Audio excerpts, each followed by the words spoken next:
Oh, glória, que saudades! A paz do Senhor seja com todos. Pegue a palavra de Deus, por favor. Abra na segunda carta de Paulo a Timóteo, capítulo 2, versículo 2. Vamos ver o que Paulo escreveu na sua segunda carta para Timóteo, no capítulo 2, no versículo 2.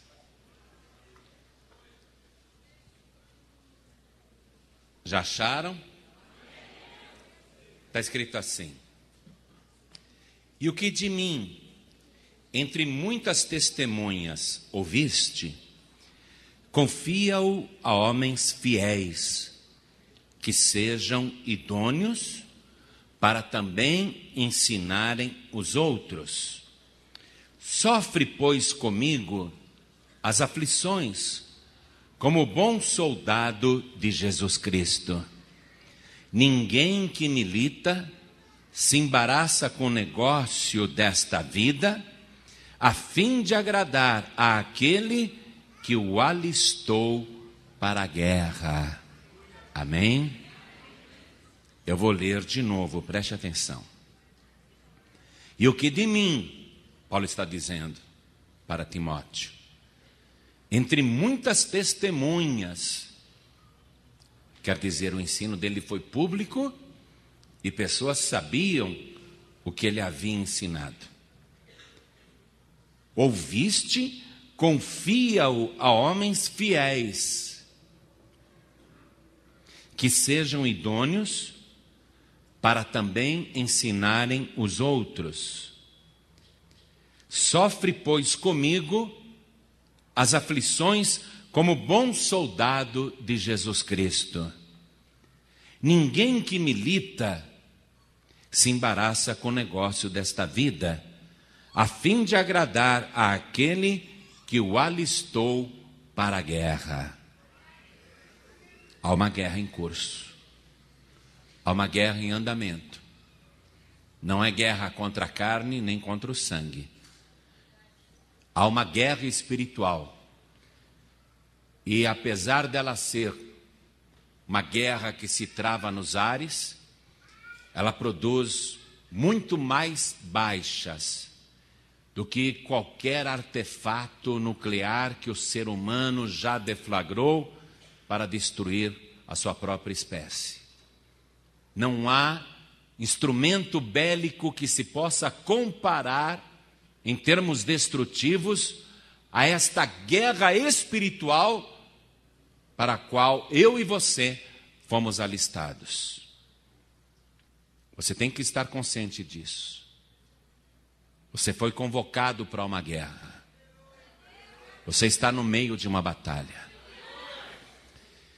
E o diabo usa, entre outras armas, justamente o oposto das qualificações que Paulo está recomendando para Timóteo, que naquele momento já havia superado o grau de ser apenas um adjunto ou um estagiário.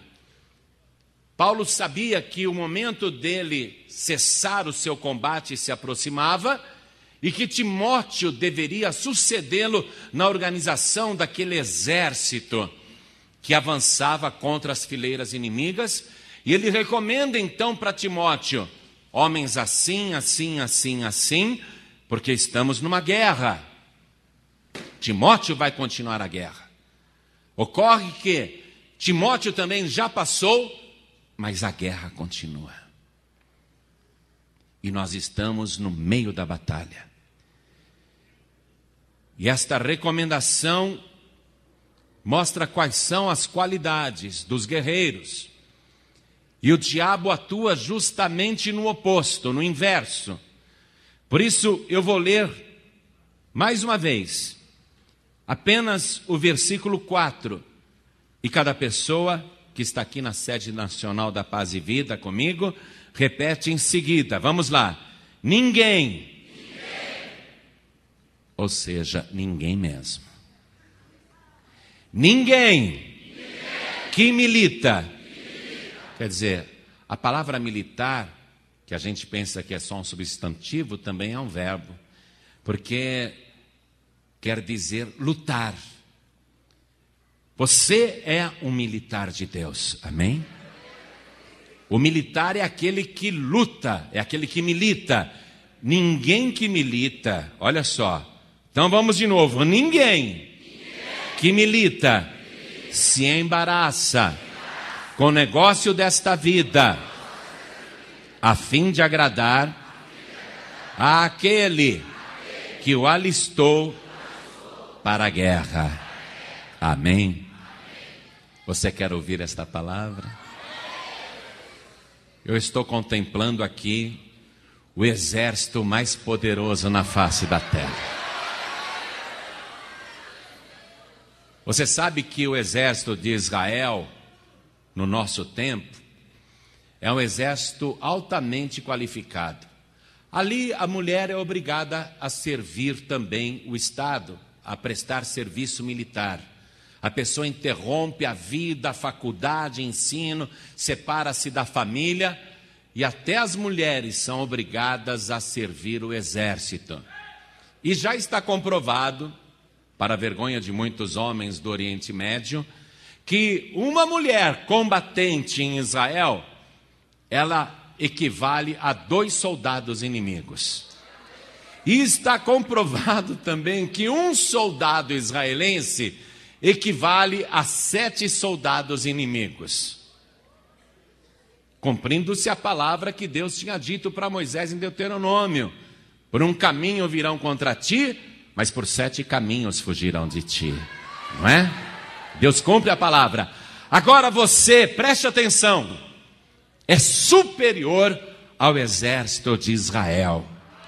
Porque você não luta nem com metralhadoras, nem com granada, nem com aeronaves militares, mas você luta com o poder do sangue do nosso Senhor e Salvador Jesus Cristo. E não há arma mais poderosa do que essa.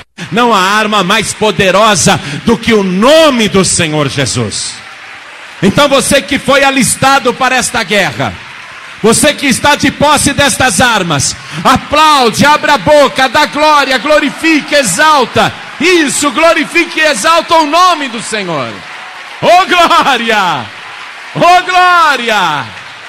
Esse é o alarido do arraial do exército do Deus vivo.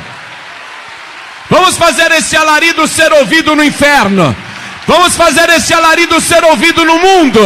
Vamos fazer esse alarido ser ouvido no esconderijo do inimigo.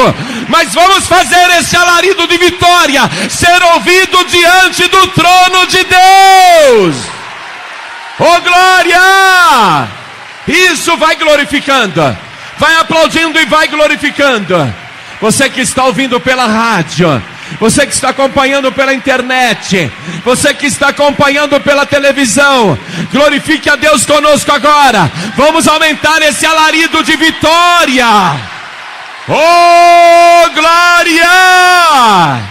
Senhor nosso Deus e nosso Pai, esse é o alarido dos vitoriosos, é o alarido do teu exército, e esse exército está agora te glorificando, te exaltando. Abre o céu para receber, e sobre cada vida que te glorifica, derrame a tua bênção, a tua graça, a tua virtude, o teu poder.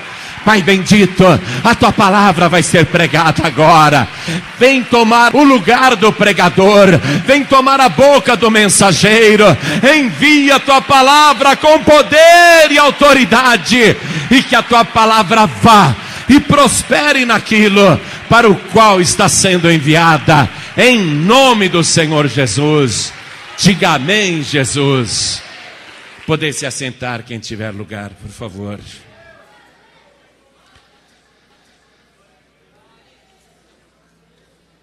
Paulo tratava Timóteo de filho, você vê isso aqui na abertura do capítulo 2. Timóteo não era filho carnal, mas filho espiritual.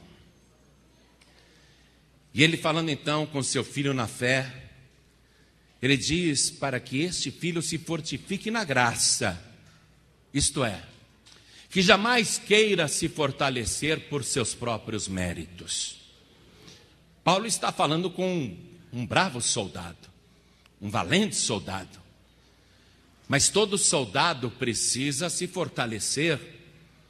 E Paulo então é claro: não deixe subir na tua cabeça, Timóteo, que você hoje é importante para o reino. Não deixe subir na tua cabeça que você está à frente de um grande exército. Não se fortaleça na tua própria capacidade, inteligência ou mérito próprio, mas fortifica-te na graça que há em Jesus Cristo. Ou seja, toda a força que você obter para enfrentar esta batalha jamais poderá ser da tua própria capacidade, e sim da capacidade que vem do nosso Senhor e Salvador Jesus Cristo. Fortifica-te nesta graça. Ou seja, não comece a dar uma de fariseu, ou de santarrão, ou de bater no peito, ou de achar que merece, ou se julgar melhor do que os outros. Continue confiando na graça. Continue confiando no Senhor Jesus e no poder de Deus e não nas tuas próprias forças. Então ele abre assim a saudação, esse conselho. E agora Paulo relembra que Timóteo deve passar para frente aquilo que ele recebeu. Assim como Paulo passou para Timóteo o que havia recebido, Timóteo deve também passar para frente aquilo que recebeu. É exatamente isso que proporciona o crescimento do reino de Deus. Porque nós podemos pregar muito, clamar muito, para encher a igreja. E o bom pregador, o bom obreiro, o bom soldado de Cristo faz isto e deve fazer isso para trazer povo para a casa de Deus. Mas este povo que chega na casa de Deus tem que ser ensinado e treinado para servir o Senhor Jesus e continuar o trabalho que nós começamos. Paulo deixa então isso claro para Timóteo: e o que de mim entre muitas testemunhas ouviste, confia a homens fiéis que sejam idôneos para também ensinarem os outros. E aqui, amados, ele dá o requisito do currículo que um homem de Deus, uma mulher de Deus, um obreiro de Deus deve ter para fazer a obra do Senhor. E ele diz que tal pessoa deve ser primeiramente fiel, e que esta pessoa deve ser idônea também. A palavra idônea, juridicamente, envolve honestidade, mas a palavra em si se refere à capacidade, a pessoa ser apta. Então veja aqui, fiel e apto, reforçando que juridicamente o idôneo também deve ser uma pessoa honesta para aquele trabalho para o qual ela está sendo convocada. Continuando aqui, para também ensinarem os outros. O ensino tem que ser passado para frente. Uma igreja que se baseia só na pregação e não se aprofunda no ensino das pessoas, é uma igreja que não vai criar raízes e nunca será uma igreja forte. O povo nunca será enraizado na igreja. A pregação tem a capacidade de fazer a pessoa crer, acreditar, não é? E a fé vem pelo ouvir, e isto faz com que a pessoa tome a decisão de entregar a sua vida para Jesus. Mas imediatamente tal pessoa deve ser ensinada. O ensino, fazer discípulos. Por toda parte onde eu tenho passado, eu insisto com os pastores, eu insisto com os membros, falem do curso básico de teologia, falem do curso grátis de discipulado, evangelizem com isso. Eu tenho falado para os pastores, peguem aquele folhetinho que diz: conheça mais sobre a vida de Jesus, que oferece o curso grátis de discipulado, que promete grátis o livro Jesus e o Evangelho reunido no final do curso. distribuam aos milhões. Nada de pegar folhetinho sem sal, sem açúcar, carimbar ali o endereço da igreja e ficar distribuindo no ponto de ônibus, na estação de trem, na praça. A pessoa recebe aquilo e joga fora. As pessoas não dão valor. Utilize para o evangelismo algo que promete ensinar as pessoas, porque as pessoas precisam receber ensinamento. A ordem de Jesus é pregar o evangelho a cada criatura e fazer discípulos de todas as nações, fazer alunos, ensinar pessoas.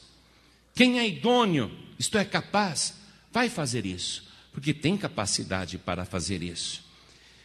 E continuando aqui nesse ensinamento, nessa orientação que o apóstolo Paulo está dando para Timóteo, ele diz que quando estes homens, quando estas pessoas idôneas e fiéis começarem a ensinar os outros, isto deve ser pelo exemplo. E o exemplo muitas vezes fala mais alto até do que a pregação. Uma pregação muitas vezes comove alguém, não é? Mas o exemplo contagia. A pessoa começa a querer desejar ser igual àquele bom exemplo. Se você for um bom pregador, uma boa pregadora, um bom mestre, uma pessoa que ensina, as pessoas vão começar a olhar para você e dizer: eu queria ser igual a esta pessoa, queria fazer do jeito que ela faz, gostaria de ter a mesma unção e fazer o mesmo trabalho. Aí o exemplo acaba se tornando poderoso. É o que Paulo está dizendo aqui: olha, eu passei para você, agora você passe para outras pessoas idôneas e fiéis, para que estas pessoas idôneas e fiéis, através do exemplo, ensinem outras pessoas. O que está sendo orientado aqui, amados, e que é importante nessa recomendação? A fidelidade e a capacidade. A capacidade deve ser levada em conta no momento de se escolher alguém. Não se escolherá uma pessoa incapaz. E eu não estou falando de estudo, nem de teologia, nem de diploma. A capacidade que a pessoa tem de transmitir a verdade através do seu exemplo. Uma pessoa que é uma pregação viva, que realmente dá testemunho da sua fé. Veja isso aqui, ó. Fiel e capaz, idôneo, não é? Apto. Quando Jesus Cristo contou a parábola dos talentos, ele falou: o reino dos céus é semelhante a um homem que se ausentou da sua terra por um bom tempo, mas antes chamou os seus servos e lhe entregou os seus bens, e para um deu 5 talentos, para outro deu 2 talentos, para outro deu 1 talento, conforme a sua capacidade. Não é assim que você lê na parábola dos talentos? Conforme a capacidade de cada um. E aí o Senhor, ele se ausenta, vai para uma terra distante. E os servos vão negociar. O que ganhou 5 talentos, negociou e ganhou mais 5. O que havia recebido 2 talentos, negociou e ganhou mais 2 talentos. Mas o que recebeu 1 talento, ele enterrou o seu talento no chão, envolveu num lenço e enterrou, e não negociou. Muito tempo depois o Senhor voltou e quis fazer ajuste de contas com seus servos. Chamou o que tinha recebido 5 talentos e lhe disse: o que você fez com os talentos que eu te dei? Ah, eu negociei e ganhei mais 5. O que o Senhor disse para tal servo? Ó servo bom e fiel, sobre o pouco foste fiel, sobre muito te colocarei. Entra no gozo, na alegria do teu Senhor. Faça parte desta alegria. Quando chamou o que tinha recebido 2 talentos, perguntou: o que você fez com os talentos que eu te dei? Ah, o Senhor me deu 2, eu ganhei mais 2, aqui tem 4. O que ele disse para aquele servo? A mesma coisa. Servo bom e fiel, sobre o pouco foste fiel, sobre muito te colocarei. Entra no gozo do teu Senhor. O que nós notamos nisso? Porque ele mesmo recrutou obreiros para fazerem o que ele fazia. Na volta, o que foi que ele elogiou? Senhor, tu me deste 5, eu ganhei mais 5. Por acaso o Senhor disse, como você é competente? Que capacidade, hein? Foi isso que o Senhor louvou? Não foi a capacidade que foi louvada. Não foi. Foi o quê? A fidelidade. Temos que ser capazes para fazer a obra de Deus, não é? Temos que mostrar essa capacidade através do nosso exemplo e do nosso testemunho. Passar à frente aquilo que nós recebemos. Multiplicar os talentos. Multiplicar as vidas, ganhar muitas almas. Mas quando o Senhor Jesus voltar, Ele não vai dizer, olha, você tem teologia, você tem PhD, você tem curso no exterior, você fala muitos idiomas, parabéns, você tem muita capacidade. Não é isso que Ele vai dizer. Mas desde o menor servo até o maior, que produzir bom resultado, que demonstrar capacidade, Ele vai dizer principalmente, é a tua fidelidade que eu recompenso. O que eu entreguei na tua mão, você foi fiel e multiplicou, e está devolvendo muito mais do que recebeu. Por isso que Paulo, ele orienta Timóteo, procura pessoas fiéis e idôneas, capazes, é isso que vale a pena. E a pessoa, quando começa a passar para a frente aquilo que recebeu, e faz isso através do exemplo, essa pessoa é sábia. Porque não adianta nada, amados, eu pregar uma coisa aqui em cima e lá fora eu fazer outra, não é?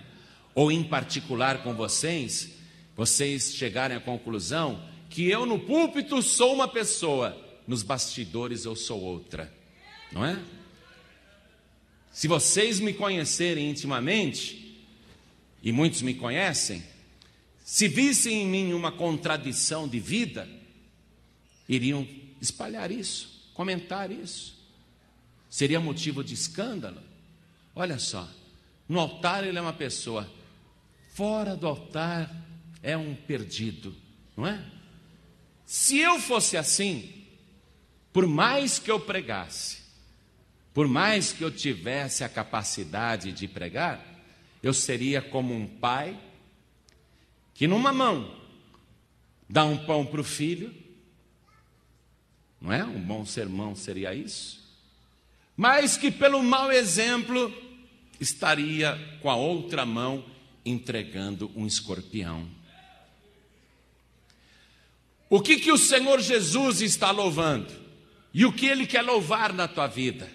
E o que Ele requer de cada um de nós que foi convocado para esta guerra? É que nesta mão você tem o pão da vida para dar às pessoas que estão precisando, e nesta outra mão a água da vida, uma vida santificada pelo Espírito Santo de Deus, uma vida onde você dá exemplos que podem ser seguidos, que as pessoas não vão ter receio de seguir. Continuando aqui, meu amado, façam isto, ensinem os outros, você tem que ensinar os outros. Jesus disse, ide por todo mundo, pregar o evangelho a cada criatura, pregar é a primeira missão, mas Ele também disse, ide e fazei discípulos de todas as nações, ensinando-os a guardar todas as coisas que eu vos tenho mandado. Ensinar, amados, ensinar o tempo todo, não é só pregar. É lógico que a nossa primeira visão é pregar e arrebatar multidões. O sonho de todo mundo é esse. Quero pregar e emocionar todo mundo. Bobagem. Um pregador que só emociona as pessoas, ele é louvado pelas multidões. Mas quando um pregador prega e ensina, não é o pregador que é louvado, mas o nosso Senhor e Salvador Jesus Cristo. Nós não precisamos de prestígio, nem de fama, nem de honra, nem de glória.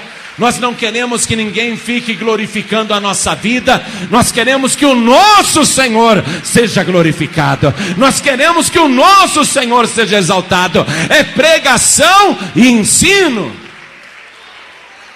Você tem que dedicar a tua vida a ensinar as pessoas. Pregar e ensinar.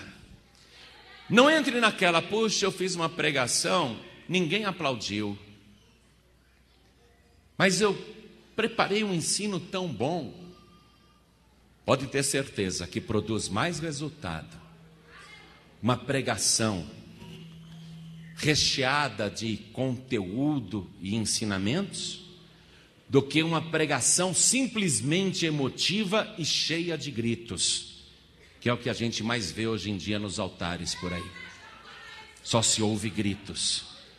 A pessoa quer emocionar os outros. O pregador quer ser louvado, ele quer descer do púlpito e todo mundo beijando ele, abraçando ele.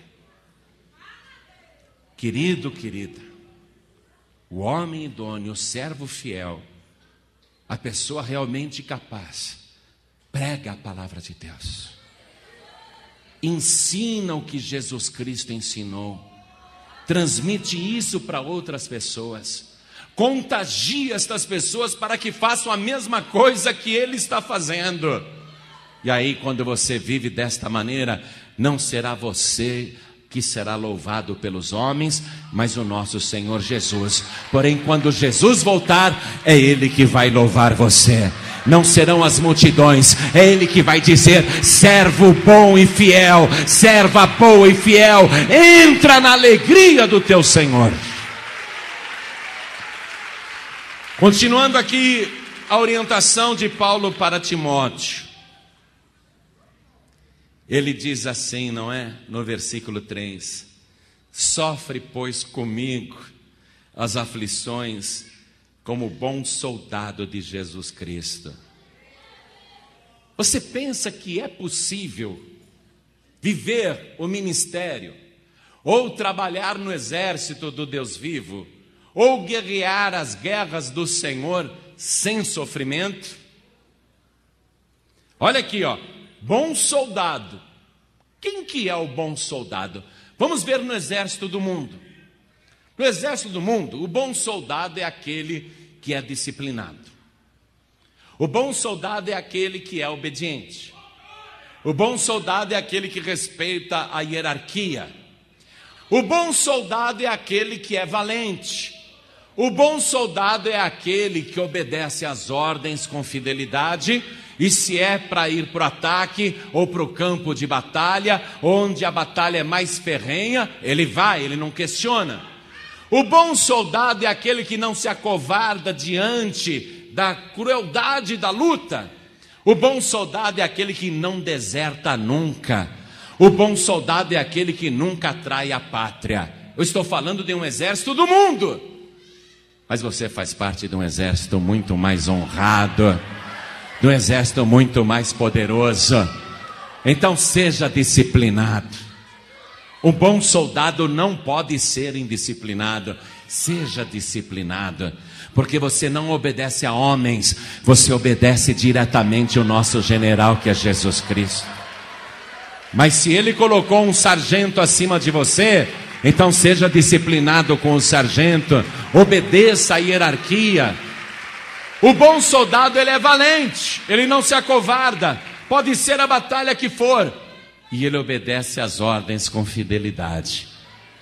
Eu gostei de uma vez, eu estava no Rio de Janeiro, e o pastor Marcos ainda estava aqui na sede nacional em São Paulo, e ele me comunicou que estava fazendo algumas transferências de pastores. E ele me disse que ligou para um pastor que estava à frente de uma igreja e disse assim: pastor, arruma tua mala, que amanhã você vai assumir a igreja em tal lugar. E o pastor Marcos me ligou para fazer um comentário. Pastor João, eu fiquei admirado. Aquele pastor não perguntou para mim para onde eu vou, para qual igreja, para qual cidade, para qual lugar. Aquele pastor do outro lado da linha me disse assim: sim, senhor, e desligou o telefone. No dia seguinte ele já estava de mala pronta, querendo saber para onde ia. Esse é um bom soldado de Cristo. Depois eu vou perguntar para o pastor Marcos qual o pastor que falou isso para ele. Mas olha que exemplo bom para todos nós, hein? Obedeceu imediatamente, não ficou com história, porque minha esposa trabalha, ou meu filho está na escola, ou eu não posso, ou eu gosto daqui, ou para onde eu vou, não ficou com história. Simplesmente obedeceu à hierarquia. Causou admiração até no diretor do estado de São Paulo, então à época. Que exemplo! E foi. Depois eu quero saber com o pastor Marcos como ele está indo. Tenho certeza que está indo bem. Tenho certeza absoluta que está indo bem. Para onde quer que for um bom soldado deste, ele vai ter vitória em nome de Jesus Cristo. Porque ele honra a hierarquia. Ele é disciplinado, ele é obediente e ele é corajoso. Ele sabe que para onde ele for, ele vai ter vitória em nome de Jesus Cristo. Aonde ele for, ele vai ser honrado. E olha só, se a batalha é terrível, ele não se acovarda, ele não deserta. Você sabe que um soldado no mundo, quando ele deserta, ele vai para a corte marcial. Não é? Em alguns países é até fuzilado. Em países mais civilizados, ele vai pegar muitos anos de prisão por ser desertor e perde inclusive os direitos políticos. Perde até os direitos de cidadão como desertor. Então, o bom soldado, ele não pode ser desertor. Não pode ser traidor. Ele tem que lutar o bom combate. Sofre, olha só, esse é o dado que eu quero te passar. Sofre, pois, comigo as aflições, como bom soldado de Jesus Cristo. Paulo está mostrando para Timóteo que é maravilhoso fazer a obra de Deus, mas não é simplesmente essa coisa romântica, maravilhosa, bonita, gloriosa. Tem sofrimento. Não se iluda, tem sofrimento para fazer a obra de Deus. E como a gente sofre, amados. Paulo que o diga. Paulo, antes de se converter, era Saulo, perseguia os cristãos, arrastava homens e mulheres com correntes, lançava nas cadeias, torturava para que eles blasfemassem de Jesus Cristo, até que ele teve um encontro real com o Senhor Jesus no caminho de Damasco, ao meio-dia. Uma luz tão forte e resplandecente o envolveu e ele ficou cego. E ficou 3 dias sem comer nem beber, em jejum, sem saber o que fazer. Levaram ele lá na cidade de Damasco para uma rua chamada direita, na casa de um certo Judas. Então, Jesus, ao 3º dia, fala para um servo chamado Ananias: vai lá em Damasco, na rua direita. Pergunta por um tal de Saulo, que está na casa de Judas. Ele teve uma visão que um homem entrava ali e orava por ele para que ele voltasse a enxergar. Vai lá, o nome dele é Saulo. Aí Ananias falou: Senhor, não dá. Eu já ouvi de muitos a respeito deste homem. Todo mundo fala dele. Ele é cruel, ele é sanguinário. Ele tem ordem das autoridades para perseguir o teu povo. Ananias não sabia que Jesus já tinha falado com Saulo no caminho de Damasco. Ananias está pichando Saulo. Nem pensar, Senhor. Não vou orar por ele, não. Aí Jesus falou para Ananias: vai, meu servo, vai. Ora por ele. Porque aquele é para mim um vaso escolhido, para levar o meu nome diante dos judeus e dos reis e do povo e dos estrangeiros. Vai. E eu mostrarei para ele o quanto deve padecer por causa do meu nome. Não é que Jesus Cristo queria pegar o Saulo e falar: agora você vai penar, agora você vai sofrer para trabalhar para mim. Mas Jesus Cristo ia mostrar para ele o prazer de ser fiel, mesmo em meio a grande sofrimento, padecendo muito. Então, quando Paulo escreve para Timóteo: sofre comigo, ele está falando de cátedra. Ele sabe do que está falando. porque ele já sofreu muito. Vamos ver um pouquinho desse sofrimento aqui na segunda carta aos Coríntios, capítulo 11, versículo 24. Olha só, vamos comigo. Olha o que Paulo declarou de pena própria, hein? De punho próprio. O que ele sofreu. Isso que ele conta aqui é só uma parte. Leia depois as outras cartas para você ter uma visão mais completa do sofrimento. Isso aqui é um resumo, ó. Ele diz assim: recebi dos judeus 5 quarentenas de açoites menos 1. 3 vezes fui açoitado com varas, 1 vez fui apedrejado, 3 vezes sofri naufrágio, 1 noite e 1 dia passei no abismo, em viagens muitas vezes, em perigos de rios, em perigos de salteadores, em perigos dos da minha nação, em perigos dos gentios, isto é, os estrangeiros, em perigos na cidade, em perigos no deserto, em perigos no mar, em perigos entre os falsos irmãos, em trabalhos e fadiga, em vigílias, muitas vezes em fome e sede, em jejum, muitas vezes em frio e nudez, além das coisas exteriores, me oprime cada dia o cuidado de todas as igrejas. Além de tudo que ele sofria, aparecia auxiliares, adjuntos, né? Além de tudo que ele sofria, apareciam pastores para dizer: o que eu faço, apóstolo Paulo? A minha igreja está assim, assim. E outro aparecia: e o que eu faço, apóstolo Paulo? A igreja lá está assim, assim. Paulo podia virar: não me amole que eu já estou cheio de problema, vai. Não dá vontade de falar isso? Não me amole, eu estou com tanto problema, vai. Mas ele falava: pois não, vamos resolver isso. Sofri, como sofria. Além dos próprios problemas, ele sofria com os problemas dos irmãos e sofria com os problemas do ministério, sofria muito. Ele sentia opressão pelo cuidado de todas as igrejas.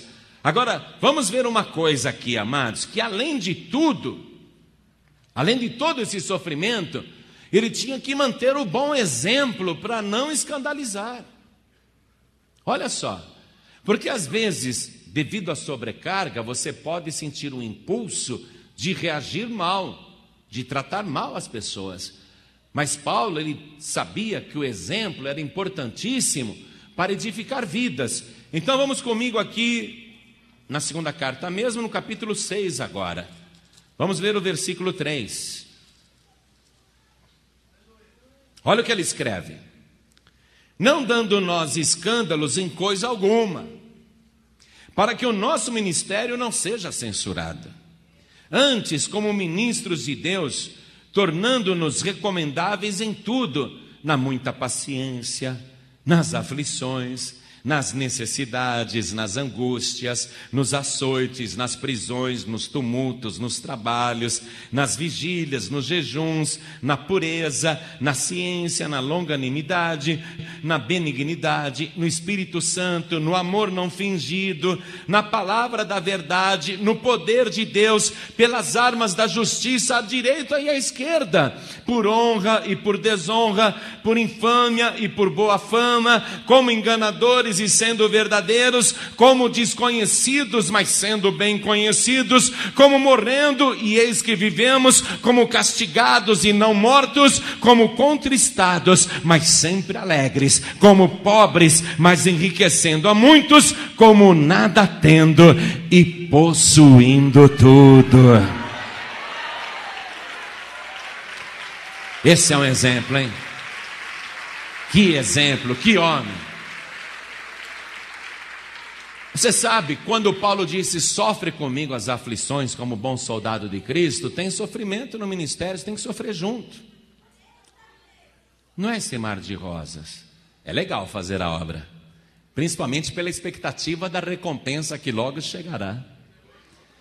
Mas não é fácil, é trabalhoso, é difícil, exige sacrifícios, exige renúncia. Além de todas as qualidades que você deve ter, ainda observar tudo isso daqui e saber, estar consciente do sofrimento que está proposto.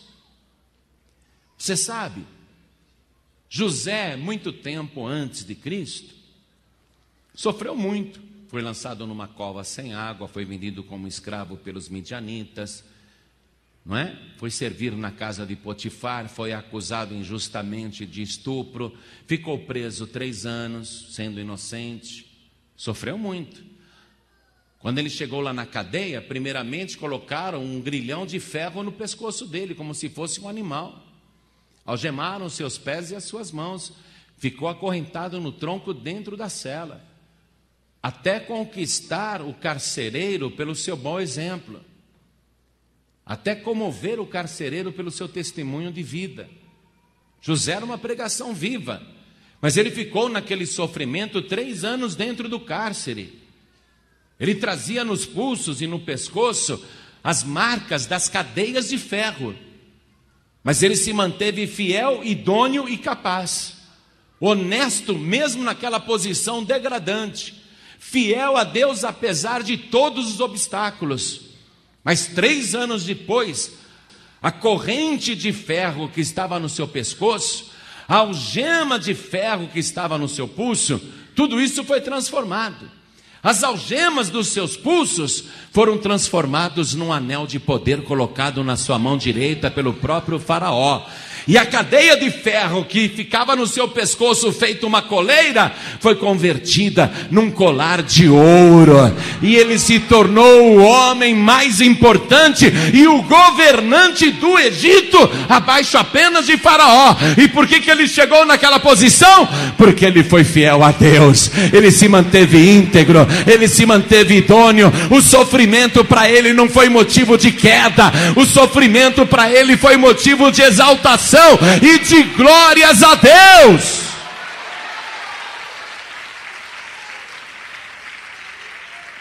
Você quer falar bem de Jesus? Quer ser um bom pregador? Quer transmitir com convicção a mensagem do Evangelho? E a mensagem principal do Evangelho é Cristo crucificado. Quer comover as pessoas com um sacrifício tão amoroso?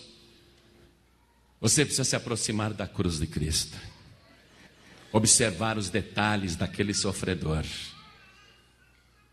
ficar familiarizado com tal sofrimento, sentir horror por aquele sofrimento. Porque quanto mais perto você chega da cruz, mais você tem uma visão do que é um verdadeiro sofrimento. O que nós sofremos e o que Paulo sofreu, isso é fichinha. Quando você se aproxima da cruz de Cristo, aí você tem uma noção verdadeira do que é realmente sofrer por amor a Jesus Cristo. Aí você vai saber o que é realmente sofrer para fazer a obra de Deus. Porque ninguém sofreu mais do que Jesus Cristo para cumprir fielmente a missão que recebeu do Pai. Ele foi fiel até a morte e morte de cruz. Quer convencer as pessoas da realidade que Jesus passou e da realidade do poder do Evangelho de transformar? Se aproxime mais da cruz de Cristo. Olhe bem para as feridas. Olhe bem para aquele Cristo crucificado. Não estou falando para você olhar para um ídolo, para uma imagem feita por um artista. Estou dizendo para você entender o que ele padeceu por causa do Evangelho, por causa do amor a Deus e principalmente por causa do amor às almas. Porque fazer a pregação do Evangelho tem que se ter uma visão do amor às almas e do amor a Deus.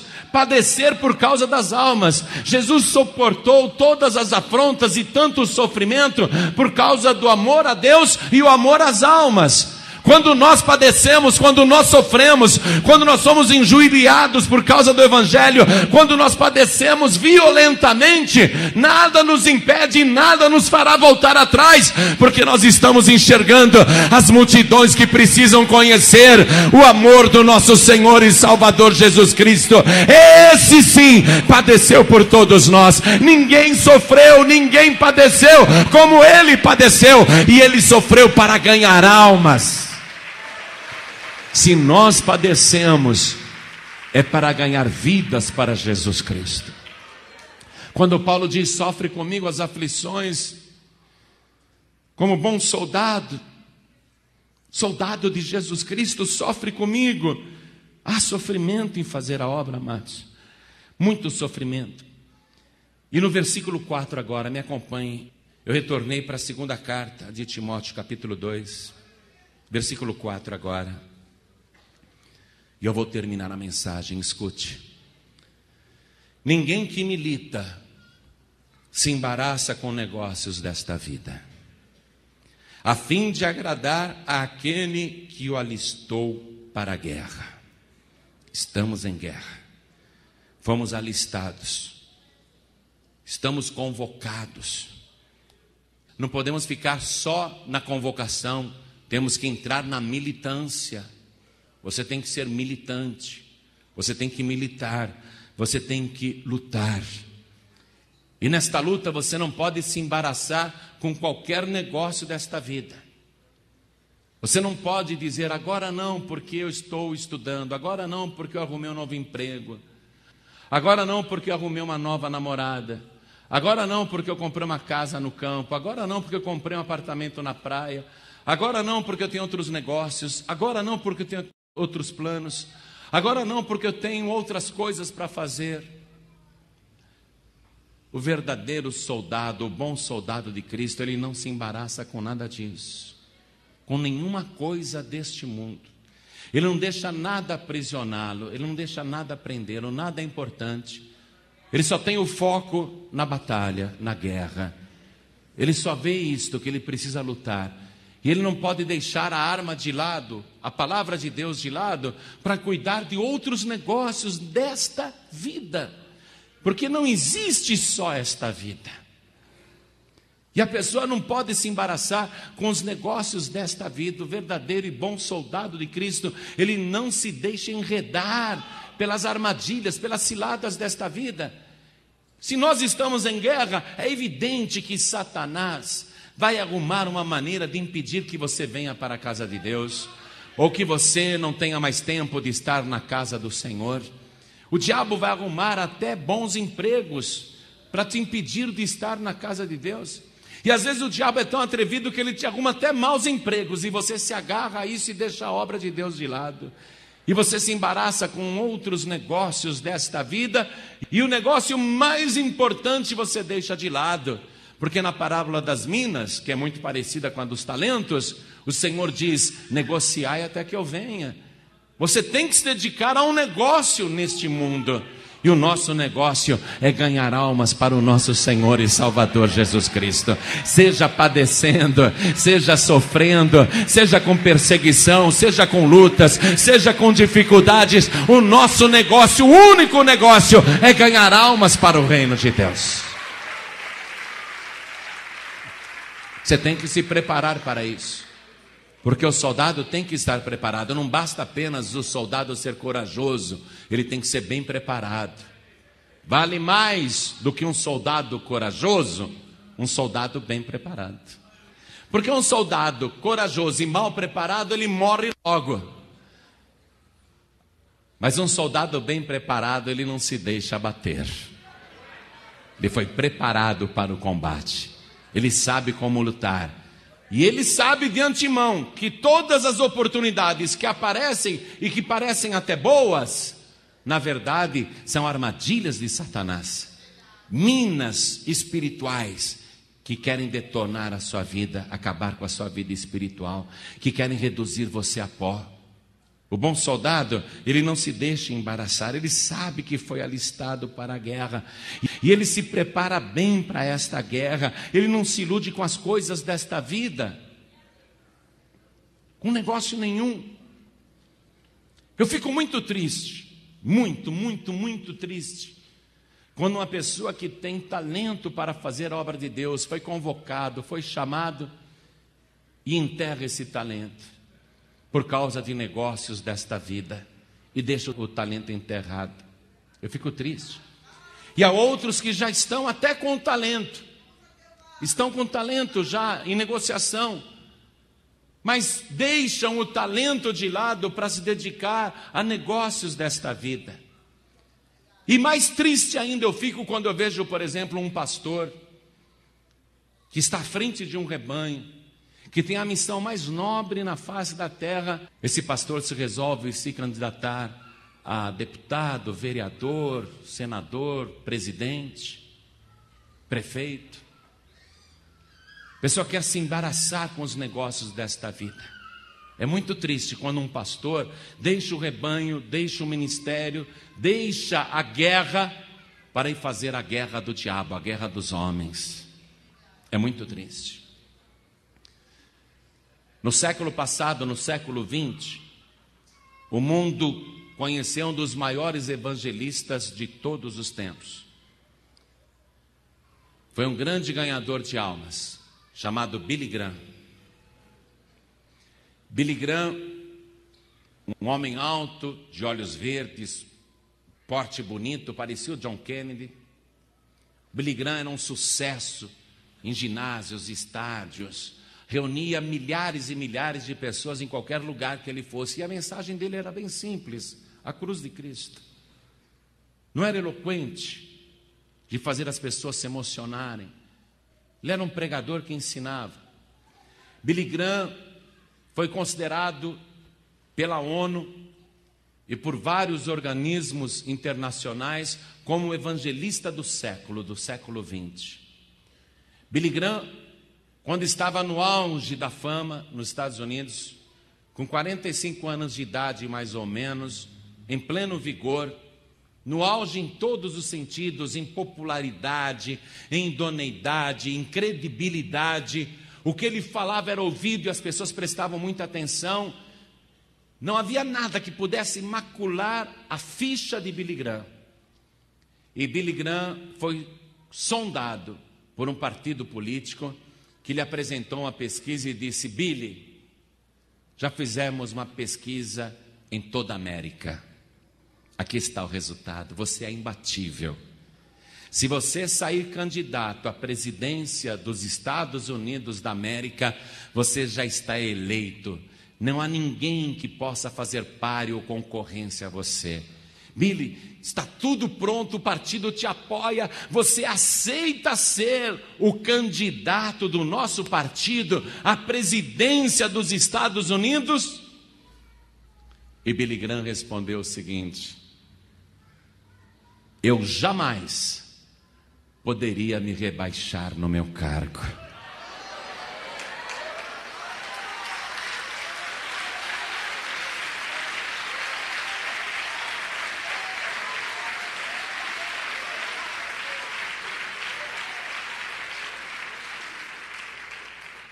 Isso é um exemplo a ser seguido. Esse é um homem que sabe ensinar. Ele não ficou esfregando a mão: o quê? Eu vou ser o presidente da maior potência da terra, a maior potência econômica, a maior potência militar. Eu vou ser o homem mais poderoso do mundo. Estou nessa. Não é? Ele não se iludiu com os negócios desta vida, porque para ele não havia nada mais honroso, e não havia cargo mais importante, e nem posição mais poderosa do que ser ministro do Evangelho e pregador da palavra de Deus. Não havia cargo mais poderoso para todo o universo do que ser um ganhador de almas. Este sim é um cargo poderoso, e você tem esse privilégio. Você foi convocado para fazer a obra de Deus e ser um ganhador de almas, e fazer estragos no reino das trevas. Você foi convocado para apavorar o inimigo e não para colaborar com ele. Ninguém que milita se embaraça com o negócio desta vida, a fim de agradar aquele que o alistou para a guerra. Não pense você que eu estou fazendo essa pregação e amanhã vou entrar na política. Há 30 anos atrás já me fizeram um convite para ser vereador. Não quero. E se falasse para mim: não, você pode ser prefeito de São Paulo. Obrigado. Tchau e um abraço. Você pode ser governador do estado. Até logo, não me interessa. Você pode ser presidente do Brasil. Ih, que cargo michuruca, gente. Vocês não têm uma oferta melhor, não? Presidente dos Estados Unidos. Ah, mas não dá, eu sou brasileiro. E mesmo que eu pudesse, não tem nada melhor para vocês me oferecerem, não? Quando a Paz e Vida começou no Rio de Janeiro, Muitos políticos ficaram preocupados. E o Palharim vai sair candidato aqui. Ficaram preocupados. Eles não me conhecem. Não me conhecem. Eu posso garantir a você que só não estou plenamente realizado na minha vida porque eu ainda olho para a seara e eu vejo os campos brancos, os frutos caindo na terra, apodrecendo, e não tem quem possa colher. Se nós estivéssemos fazendo a colheita do jeito que ela está disponível hoje no nosso século, então poderia dizer a você que estaria realizado. Só não estou plenamente realizado por causa disso. Mas eu não vejo nada mais importante para mim e para você fazermos neste tempo e nesta vida e neste mundo, a não ser agradar àquele que nos convocou para esta batalha. Nós vamos agradá-lo da melhor maneira possível. Vamos nos livrar de toda a bagagem desnecessária.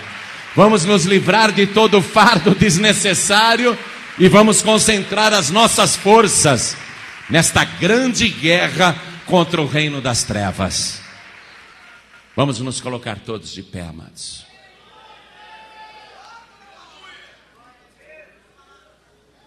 É uma pena que algumas pessoas aqui têm um trabalho tão humilde, tão mal pago. É uma pena que mesmo assim essas pessoas não são capazes de renunciar a uma vassoura para fazer a obra de Deus. É uma pena que você considere, e agora eu falo diretamente com você pelo Espírito de Deus, que você ache os negócios que você está fazendo mais importante do que guerrear essa batalha para a qual o Senhor te alistou. Ele entregou talentos nas tuas mãos. E Ele espera que você negocie nesta vida. E que você seja um bom soldado. Um bom soldado do reino de Deus. Em Israel a mulher serve o exército, no reino de Deus também. Aqui todos servem o reino de Deus. Não tem essa. Estou muito velho, estou dispensado do serviço militar. Espera um pouquinho, deixa eu ver os exemplos.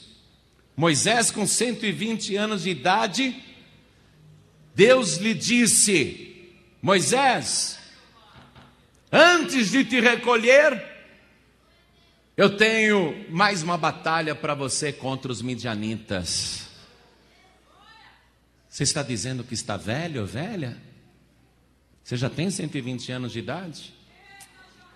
E se tivesse 120 anos de idade, Deus não te dispensaria. E a tua velhice ou idade avançada jamais seria um empecilho para esta batalha.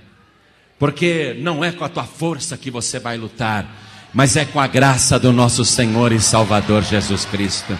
Nós não dependemos das nossas próprias armas, mas dependemos do arsenal do Espírito Santo de Deus. Não é com as tuas armas que você vai vencer, mas são com as armas do Espírito Santo. E estas armas capacitam qualquer pessoa. Ele capacita, e a única coisa que Ele requer de você é fidelidade. Porque a capacidade vem dele, mas a fidelidade vem de você. Ele não te obrigará a ser fiel.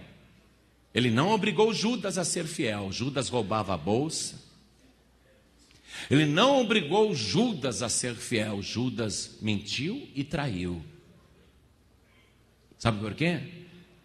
Porque Deus não pode obrigar ninguém a ser fiel. A capacidade Ele pode dar, mas a fidelidade é você que tem que dar.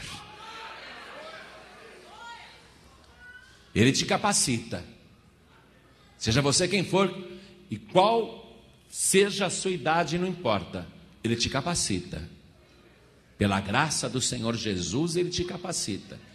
Não é porque você merece nada, Ele vai te dar capacidade.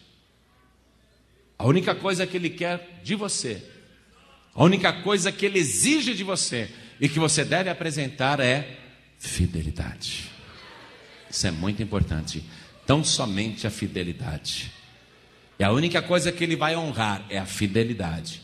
Por isso que você vê, às vezes, um obreiro ou uma obreira, não é nem uma pessoa muito estudada nem nada, e a pessoa, no entanto, tem uma facilidade para ganhar almas, em trazer visitas para a igreja, em lotar a igreja, em fazer um trabalho que cresce. Pode olhar, esta pessoa é fiel. A pessoa é fiel e Deus honra quem é fiel. E é isso que Ele requer de você. Primeiramente, vamos lá. Não estou falando aqui para você hoje, renunciar. Porque desde o dia em que você entregou a tua vida para Jesus, você não se pertence mais. Desde o dia que você entregou a tua vida para Jesus, você não é mais dono das tuas próprias decisões.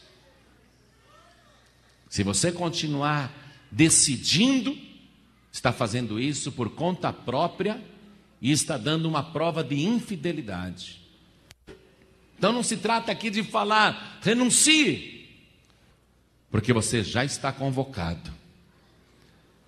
A tua arma está meia parada ou até enferrujada, mas Ele te convocou para a guerra e você está no meio da batalha. Ou você assume a tua posição no combate, ou você vai sofrer os danos, porque o diabo não vai dar colher de chá dizendo, esse daqui não está mexendo comigo, deixa ele quietinho. Pelo contrário, os distraídos e os negligentes são os que ele vai matar primeiro. O diabo, ele vai se aproveitar que você baixou a guarda, que você não está vigiando, que você está seduzido pelas coisas deste mundo, por este tempo, e ele vai te destruir primeiro. Porque você está numa guerra, e nesta guerra é matar ou morrer. Agora, para quem é fiel, é vencer ou vencer. Nós não vamos morrer. Para quem é fiel. Portanto, agora tem que haver uma disposição de fidelidade como você nunca teve antes na tua vida, para servir o nosso Senhor. Com uma vida exemplar, para que as pessoas te vejam como uma pregação viva, como uma pregação ambulante. Não somente uma pessoa que prega bem, mas uma pessoa que ensina bem. Uma pessoa que conhece e tem conteúdo. Uma mulher chegou para mim e falou assim, pastor, dá uma chance para o meu marido, ele prega tão bem. Ele já é pastor da Paz e Vida? Não, ele é membro, mas ele prega bem? É mesmo, irmã, como eu viajo muito, faz o seguinte, manda o teu marido gravar uma pregação dele no próprio quarto. Ele grava a pregação e depois ele ouve a pregação. Se ele achar a pregação boa, manda me entregar, e quando eu estiver viajando eu vou ouvindo no carro. Aí, tá bom, pastor. Voltou para casa toda contente. O pastor João me mandou você fazer isso. Aí ele preparou uma pregação, um sermão. Ficou horas e horas, preparou um sermão. Fez um esboço muito legal. Ligou o gravadorzinho e começou a pregar no quarto. E pregou. Quando ele terminou a pregação, ele desligou o gravador e falou, agora eu vou ouvir. E ele avisou a esposa, agora eu vou ouvir, tá? Eu vou ouvir a pregação. Deixa eu chamar minha mulher para ela acompanhar. Aí ele falou, mulher, vem aqui, vamos ouvir o que eu preguei. Me fala se está bom. Tá, então põe aí. Aí os dois sentaram na cadeira e ligaram o gravadorzinho, né? Começou a tocar a pregação. Aí ela veio falar comigo, e aí, irmã, como é que foi a pregação? Ela falou, pastor, eu não sei, nós dois pegamos no sono no meio da pregação.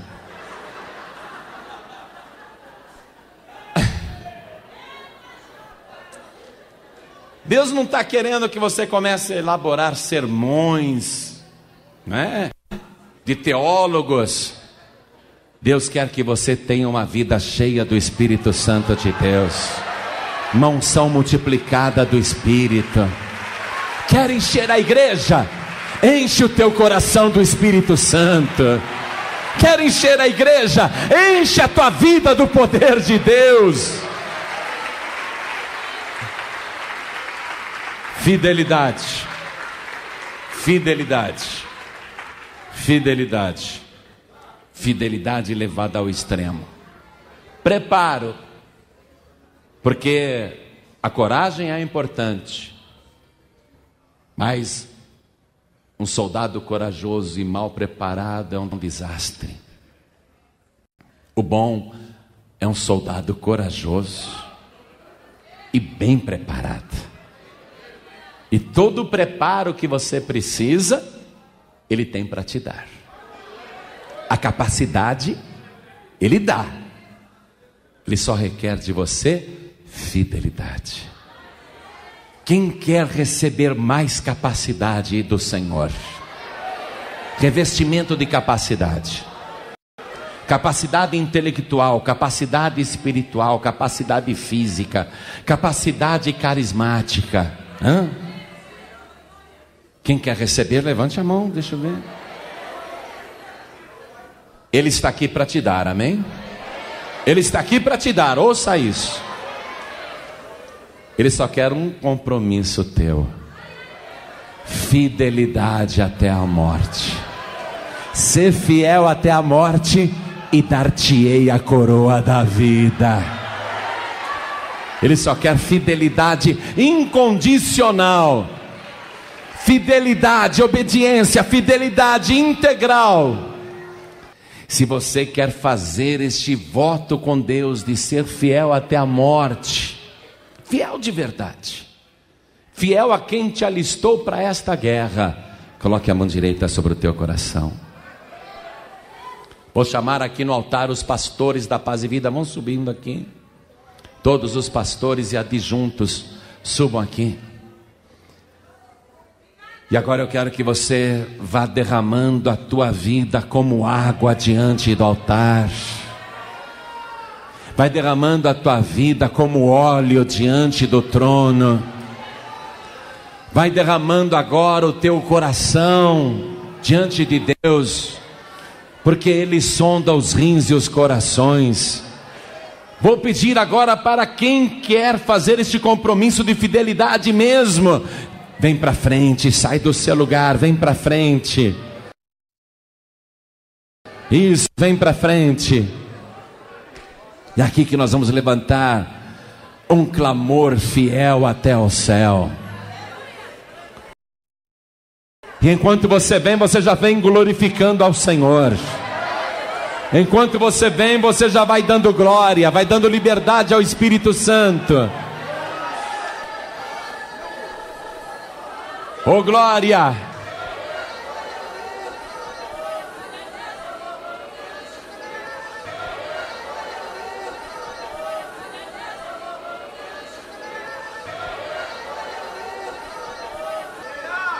É evidente que o pregador precisa ter eloquência, mas mais do que eloquência, ele precisa ter sabedoria.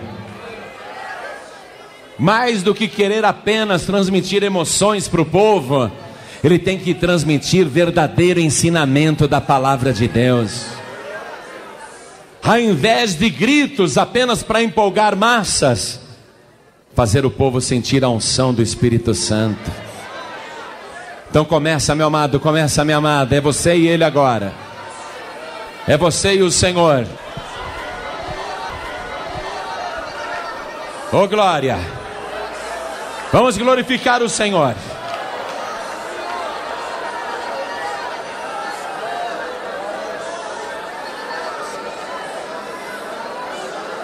Tu, pois, meu filho, fortifica-te na graça que há em Jesus Cristo. A tua força vem da graça do Senhor. A tua força não é porque você merece, é graça, é favor de Deus. Oh glória! E o que de mim entre muitas testemunhas ouviste, confia a homens fiéis que sejam idôneos. Diga: eu quero ser fiel, eu quero ser idôneo. Oh glória, eu estou recebendo o que me foi confiado, para também ensinarem os outros. Eu quero ser um ensinador, eu quero ser um discipulador. Oh glória! Sofre, pois, comigo as aflições, como bom soldado de Jesus Cristo. Declare: não importa quanto eu vou sofrer fazendo esta obra, não importa o sofrimento desta batalha, eu vou ser fiel até a morte. Oh glória!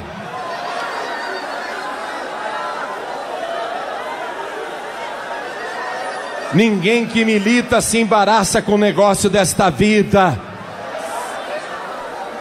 Diga para ele: não vou me embaraçar com negócio nenhum nesta vida. Nem homem, nem mulher, nem situação, nem emprego, nem carreira, nem escola, nem família, nem nada vai me embaraçar, porque eu quero agradar aquele que me convocou para esta batalha. Oh glória!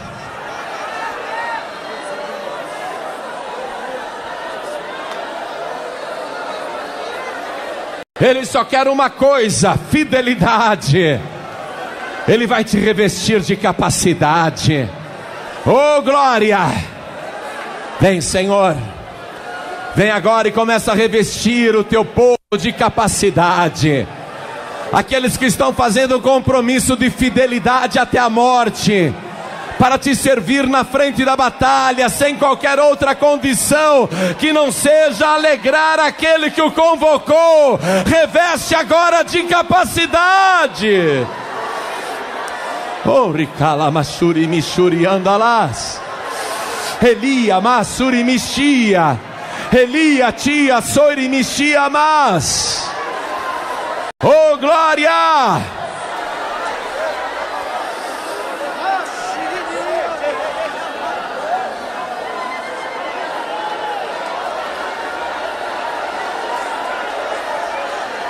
Pessoas no nosso ministério vão começar a realizar sinais que nós nunca vimos antes na Paz e Vida. Pessoas que Deus está sondando e capacitando agora, por causa do compromisso infalível e incondicional de capacidade, de fidelidade.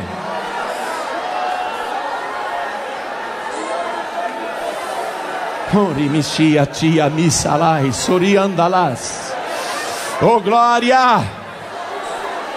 Oh glória! Vamos aplaudir o nosso Senhor. Vamos aplaudir muito o nosso Senhor. Isso, vamos aplaudir mais ainda o nosso Senhor. Oh!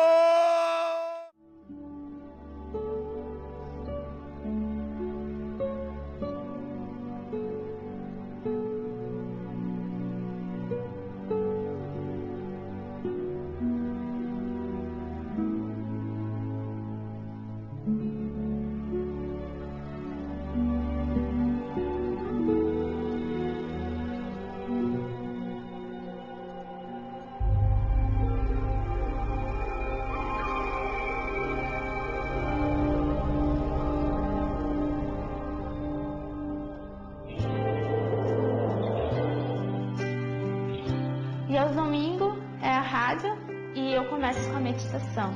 Tem o tempinho das crianças, onde eu conto historinhas infantis. Depois vem os brindes e assim é o programa de todos os domingos. Segunda-feira de manhã eu estudo e à tarde a gente faz bastante trabalho missionário. Terça-feira eu visito o asilo e lá a gente canta, a gente ora, a gente brinca.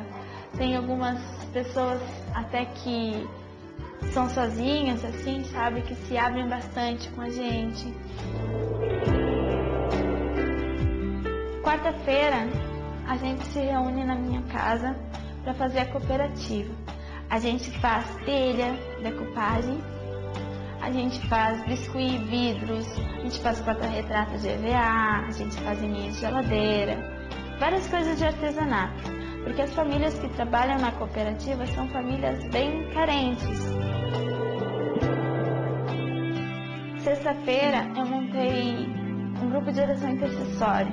Então cada criança pega esse pedido de oração que vem de várias igrejas e ora por esse nome que pegou no papelzinho. Essa oração intercessória é bem interessante porque muitos pedidos já foram respondidos através das nossas orações, né? Porque a oração tem poder. Aos sábados, eu me acordo um pouquinho mais cedo e convido algumas crianças para irem à igreja. Essa é minha semana, né? No sábado da mesma semana, eu me batizei, na outra quinta eu montei meu pequeno grupo. A primeira pessoa que eu fui foi no Robert. Eu disse assim, Robert, tu vai ser muito importante para o pequeno grupo, Robert. Um fazia chamada, outro era diácono, outro era recepcionista, outro era diaconisa, outro entregava a folhinha do tema. Só que cada um que tinha seu cargo tinha que levar 2 amiguinhos. Então o número de crianças foi aumentando. De 10 foi para 20, 25 e hoje se encontram uns 45 crianças. O interessante é que através do meu pequeno grupo deu para fazer todos esses trabalhos missionários. Eu sou uma criança normal porque eu estudo, eu brinco quando dá tempo, curto os meus pais, curto as minhas irmãs. Jesus nos dá 24 horas. Se tirarmos 1 hora para fazer um trabalho missionário, entregar um folheto, entregar um curso bíblico, porque Jesus está voltando, Ele está mostrando sinais, profecias, isso tudo já está se cumprindo. Se não fazermos a nossa parte agora, se quiser fazer amanhã, talvez não dê tempo.